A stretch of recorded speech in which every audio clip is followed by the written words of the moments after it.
सबसे पहले देवभूमि को दंडवत, देवभूमि के सभी साथियों को, सभी लोगों को मेरा प्रणाम। चार धाम की यात्रा शुरू होने पे सभी लोगों को बहुत बहुत बधाई।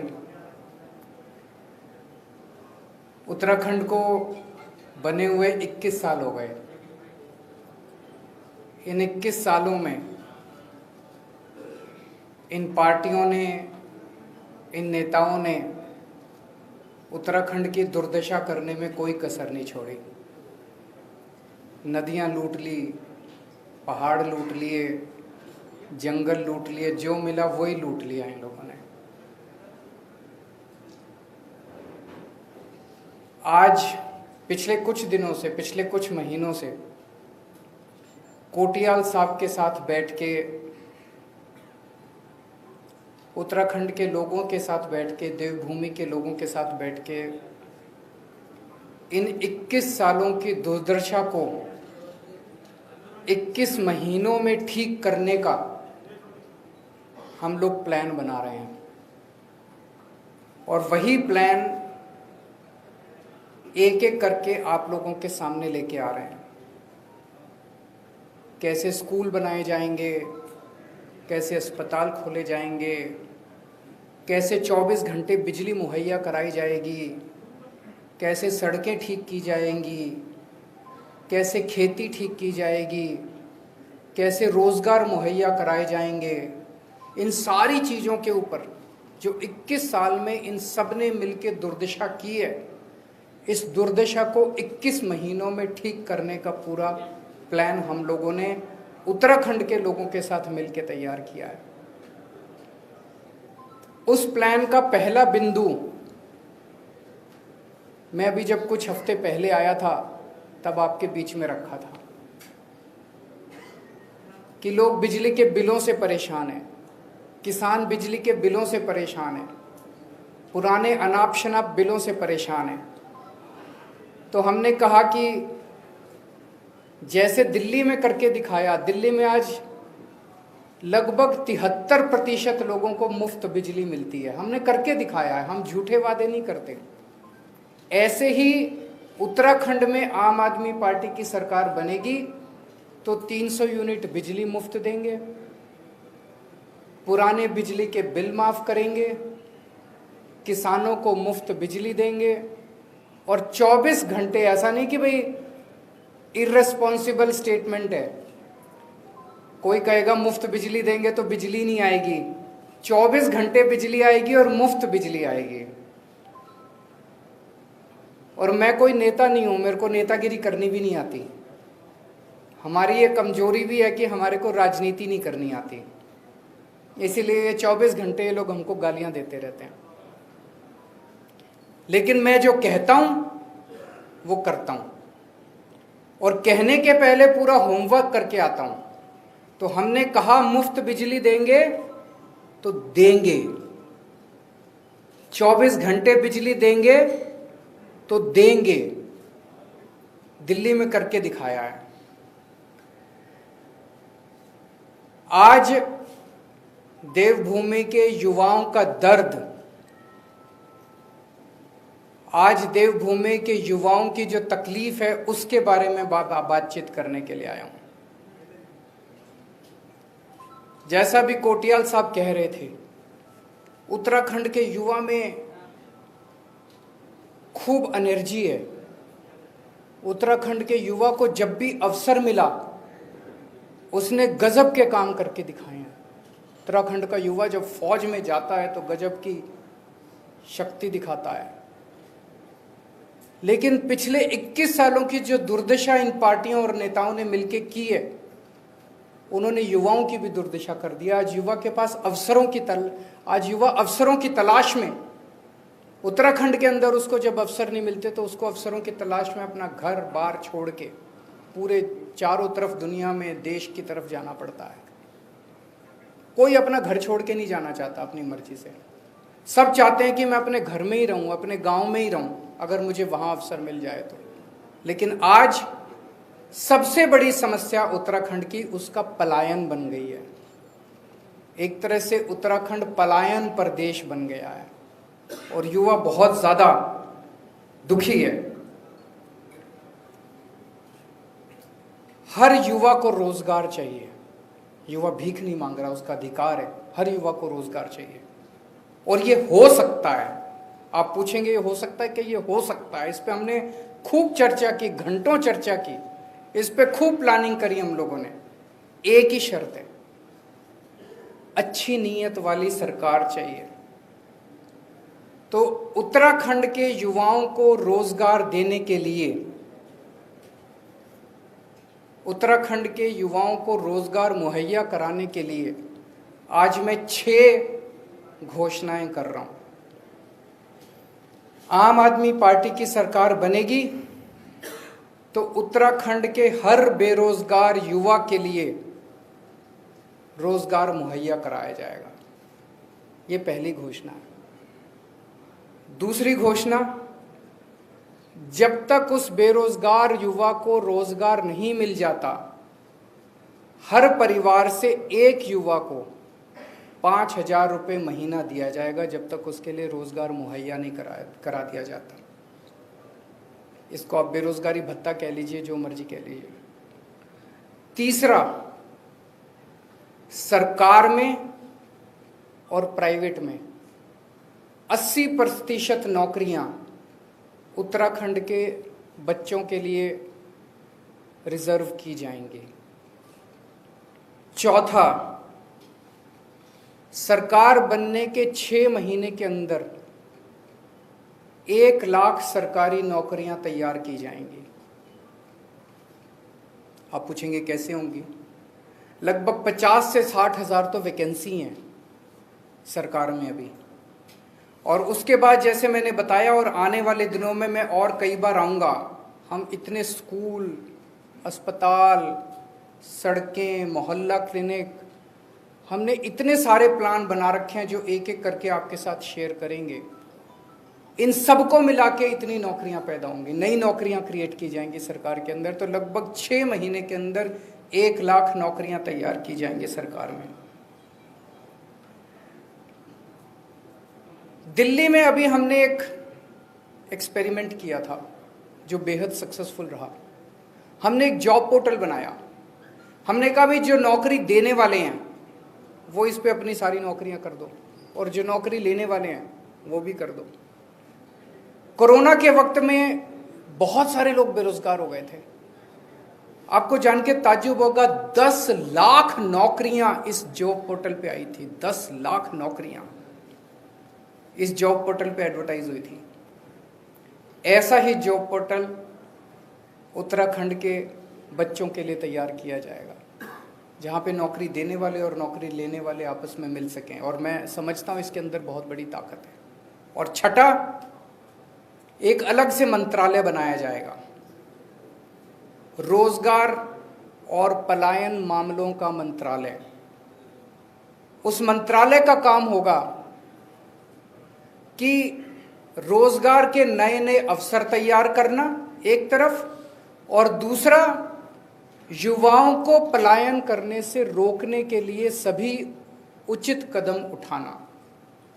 और तीसरा, जो लोग उत्तराखंड छोड़ के चले गए हैं वो अगर वापस आना चाहते हैं, पलायन कर चुके हैं, वो वापस आना चाहते हैं, उनके लिए उचित कंडीशंस तैयार करना। हमने बैठ के इसका काफ़ी, जैसा मैंने कहा कि 1 लाख तो ये 6 चीज़ें मोटी मोटी हैं।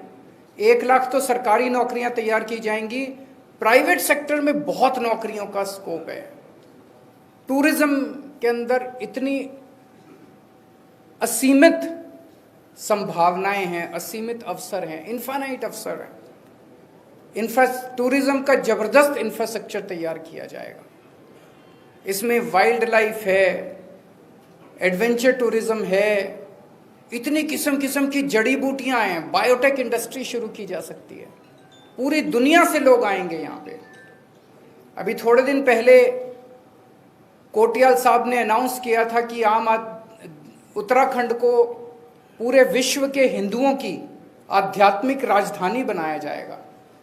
इसी एक ऐलान के अंदर इतने सारे जॉब्स की अपॉर्चुनिटीज निहित हैं, असीमित अपॉर्चुनिटीज़ हैं।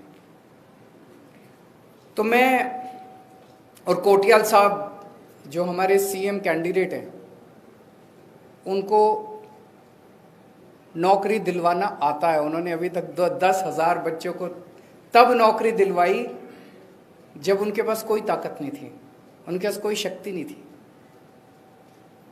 इच्छा थी दिल में बस कि मेरे बच्चे बेरोजगार क्यों हैं, मेरे उत्तराखंड के बच्चे बेरोजगार क्यों हैं।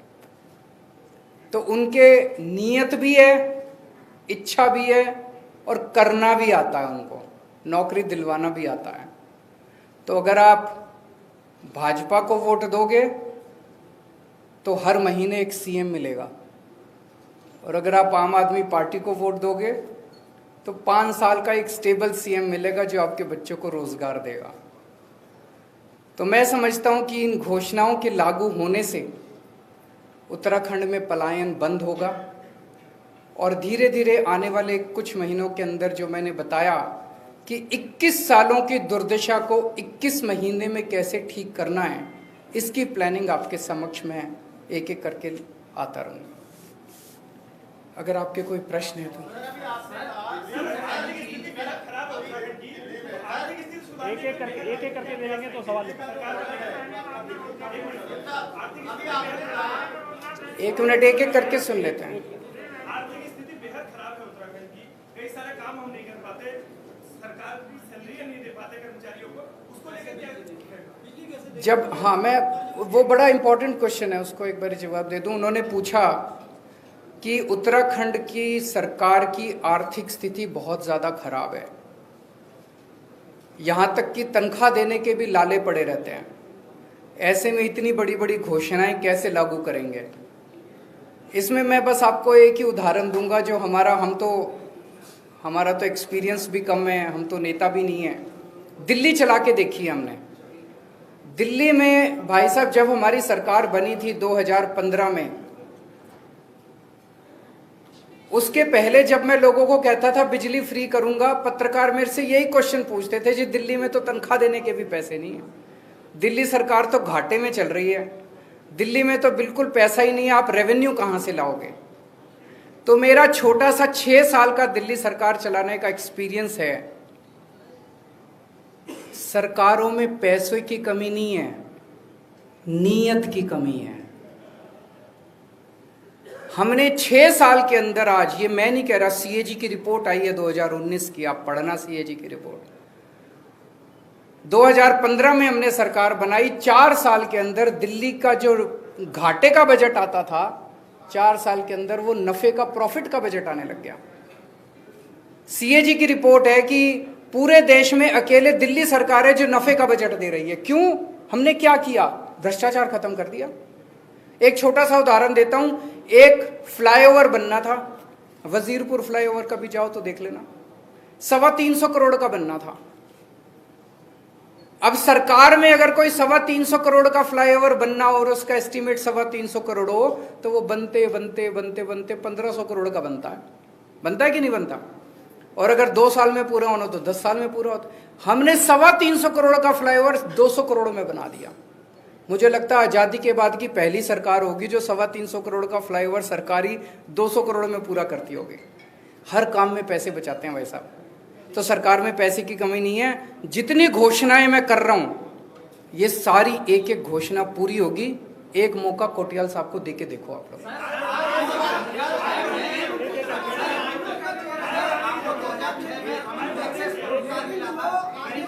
इनसे एक बार इनसे मुख्यमंत्री का चेहरा तो कोटियाल साहब को उत्तराखंड के मंत्री में दे दिया है, लेकिन जो आपने संयोजक बनाए हैं, क्या ये संयोजक ही आपके विधायक के प्रत्याशी होंगे या जो बाद में अन्य 2 पार्टी से तोड़ के आएंगे लोग और अपनी थैली लेके आएंगे, उनको देंगे? थैली किसी से नहीं लेंगे भाई साहब।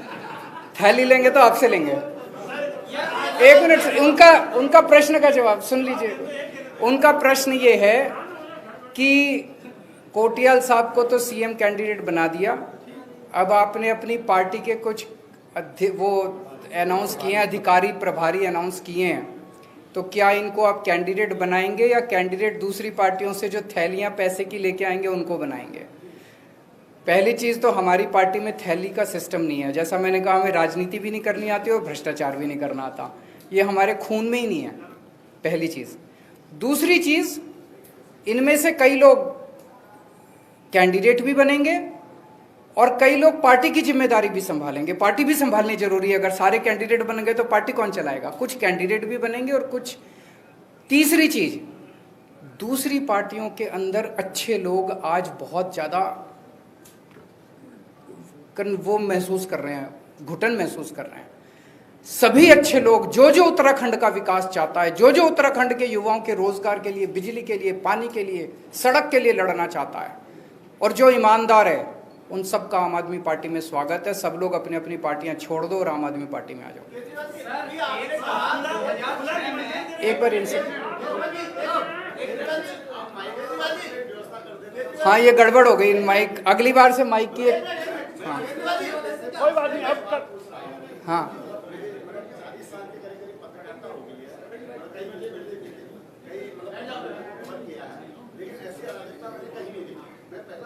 सबसे पहले मैं आपसे सहमत हूं जी, मैं माफी मांगता हूं। आज जो कार्यक्रम के शुरू में अराजकता हुई उसके लिए पूरी तरह से पार्टी जिम्मेदार है, लेकिन आप लोगों ने जितना सहयोग किया उसके लिए मैं सभी पत्रकारों का तहे दिल से शुक्रिया अदा करता हूं।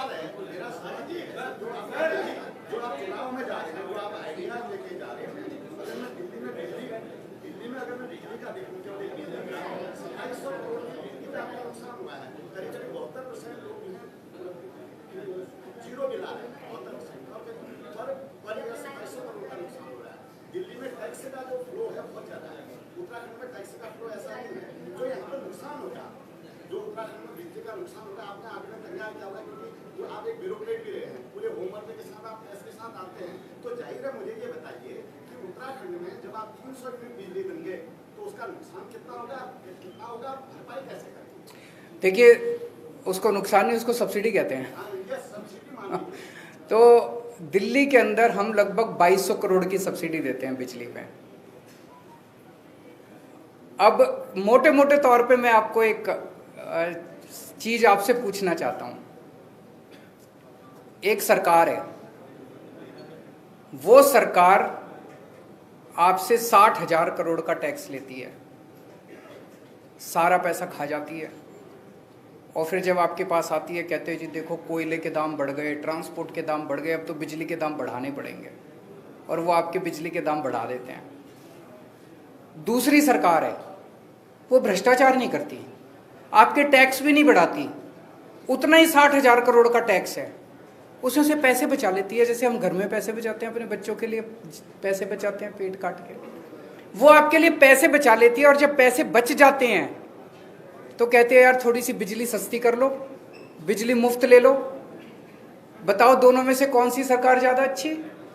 वही सरकार ज्यादा अच्छी। हमने टैक्स नहीं बढ़ाया दिल्ली में, उसी टैक्स के अंदर उल्टे टैक्स कम कर दिए। जब हमारी, अब तो खैर जीएसटी आ गया, जब पहले 2 साल हमारी दिल्ली में सरकार थी, हमने वैट के रेट सारी चीजों पे 12% से कम करके 5% कर दिए थे। टैक्स के रेट कम कर दिए, टैक्स की चोरी बंद कर दी। कलेक्शन हमारी 30,000 करोड़ से 60,000 करोड़ हो गई दिल्ली के अंदर। उसी से आप लोगों को फायदा पहुंचाया, हमने कोई एक्स्ट्रा टैक्स नहीं लगाया उसी चीज को। इसी तरह से उत्तराखंड के अंदर उत्तराखंड के फाइनेंसेस को ठीक किया जाएगा, चोरी को बंद किया जाएगा, भ्रष्टाचार को खत्म किया जाएगा। इसीलिए हम एक ईमानदार आदमी को मुख्यमंत्री का कैंडिडेट बना रहे हैं। एक क्वेश्चन इधर से, ये बहुत देर से बेचारे बोल रहे हैं। 2006 में आपको रमन मैग्सेसे पुरस्कार मिला था गरीबों के उत्थान के लिए। आज आम आदमी पार्टी का ट्रेंड वीआईपी कल्चर दिखा रहा है, ऐसा क्यों? कहाँ है वीआईपी कल्चर? सर, आम आदमी पार्टी की गरीबों की तो बात ही नहीं की जाती है। ये गरीबों की बात है भाई साहब। सर, केवल बिजली और पानी के अलावा तीसरा कोई मुद्दा सामने आज रोजगार गरीबों को चाहिए कि नहीं चाहिए बताओ? एक मिनट, ये बड़ा इंपॉर्टेंट क्वेश्चन है। एक मिनट देखो, एक मिनट सुनो। अगर हम बिजली मुफ्त दे रहे हैं, इससे गरीबों को फायदा है कि नहीं है? अगर हम 24 घंटे बिजली देंगे, गरीबों को फायदा। अगर मैं किसानों की बिजली माफ कर रहा हूं, किसान तो सबसे गरीब तबका है अपने देश का, कौन बात करता है किसानों की? बस वोट लेने जाते हैं। अगर मैं सरकारी स्कूल ठीक करता हूँ, सरकारी स्कूल में समाज का सबसे गरीब तबके का बच्चा जाता है, अगर मैं एक मिनट कैबिनेट की बात कर रहा हूँ सर, क्या- आम आदमी पार्टी के जो मंच पे बैठे हुए मंचासीन लोग होते हैं, मैं उनकी बात कर रहा हूँ, उसमें गरीब आदमी शामिल नहीं है। अब मतलब ये सारे कोई साहूकार तो है नहीं जी, ये सारे आम लोग हैं आप ही की तरह। हाँ जी, उधर से एक क्वेश्चन पूछ रहे थे। अच्छा, एक इनसे ये बहुत देर से पूछ रहे हैं। बताइए, अभी आपने कहा मैं राजनीति नहीं करता, लेकिन आपने कहा कि हमारी पार्टी आएगी तो 6 महीने में 6 मांगे पूरी करेगी, लेकिन 6 महीने में एक मांग, बाकी तो समय लगेगा कुछ। आपने रोजगार मतलब अलग क्लासिफिकेशन कर दिया सर कि रोजगार भत्ता मिलेगा, रोजगार देंगे, प्राइवेट देंगे, सरकारी देंगे, पोर्टल में ऑनलाइन अप्लाई करिए, अलग अलग है डिमांड में से एक क्या रोजगार, हाँ रोजगार मुहैया कराना है सबको। रोजगार मुहैया कराने के कई सारे कदम उठाए जाएंगे। हाँ जी, हाँ बताइए। हैं जी, एक एक करके पूछ लीजिए, पूछे। एक मिनट एक मिनट एक मिनट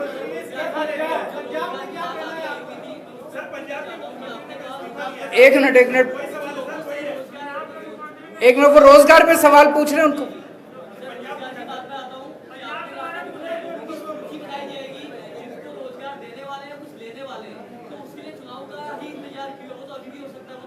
सरकार बनाएगी, जब सरकार, दिल्ली सरकार ने, सुनिए एक मिनट, अच्छी बात बोली आपने। आज अगर आम आदमी पार्टी करे, कोई इंडस्ट्री उस पर आके एप्लीकेशन नहीं डालेगी, कोई इंडस्ट्री उसको तवज्जो नहीं देगी। आज अगर आम आदमी पार्टी करे, कोई अप्लाई भी नहीं करेगा। कौन करेगा? कहेंगे अपनी पार्टी का नाम चमका रहे हैं जी, डेटा इकट्ठा कर रहे हैं। जब सरकार करती है, उसका खूब प्रचार करती है। आप खुद देखो कि दिल्ली के अंदर जैसे ही हमने डाला, 2 से 3 महीने के अंदर, जब हमने जॉब पोर्टल कोरोना के टाइम में बनाया, 2 से 3 महीने के अंदर 10 लाख नौकरियां उस पर एडवर्टाइज हो गई। मैं तो खुद आश्चर्य, जब मैंने बनाया था मुझे उम्मीद थी कि अगर 1 लाख भी नौकरियां आ जाएंगी तो मैं उसको बड़ा सक्सेसफुल समझूंगा। 10 लाख नौकरी तो सरकार बनाएगी, उत्तराखंड सरकार करेगी ये काम।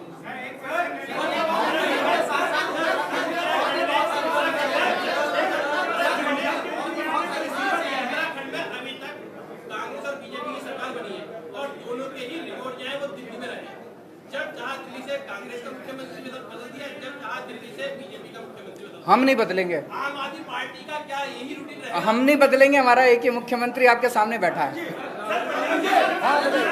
आखिरी क्वेश्चन, लास्ट क्वेश्चन।